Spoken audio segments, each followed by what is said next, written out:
மாண்புமிகு உயர்நீதிமன்ற நீதிபதி அவர்கள்ட்ட வந்து இதை குறித்து நாங்கள் மென்ஷன் பண்ணோம். நாளைக்கு மதியம் வந்து 2:15 மணிக்கு இந்த வழக்கை விசாரணைக்கு எடுத்துக்கிறேன்னு சொல்லியிருக்காங்க. மதுரை அமர்வில் விசாரணைக்கு எடுத்துக்கிறேன்னு சொல்லியிருக்காங்க. மற்றது கோர்ட்டு விசாரணை இருக்குது. அதனால் அது மற்றதை பற்றி நான் டீட்டெயில் பேச வேண்டாம். நாளைக்கு மதியம் 2:15 மணிக்கு எங்களுடைய நாங்கள் கொடுத்த கோரிக்கையை கொடுத்து அந்த பெட்டிஷன் கொடுத்து நாளைக்கு விசாரிக்கிறேன்னு சொல்லியிருக்காங்க. நாங்கள் சொல்கிறோம். நான் இல்லை இப்போதைக்கு சொல்ல வேண்டாம், ஏன்னா ஃபைலிங்கில் இருக்குது. நாளைக்கு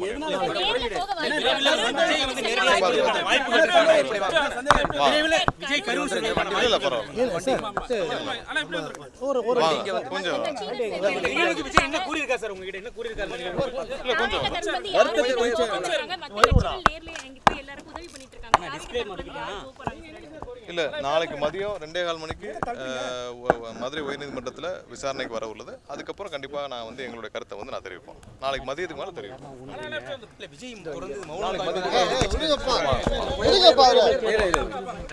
என்ன சந்தேகம் இருக்கு சார்?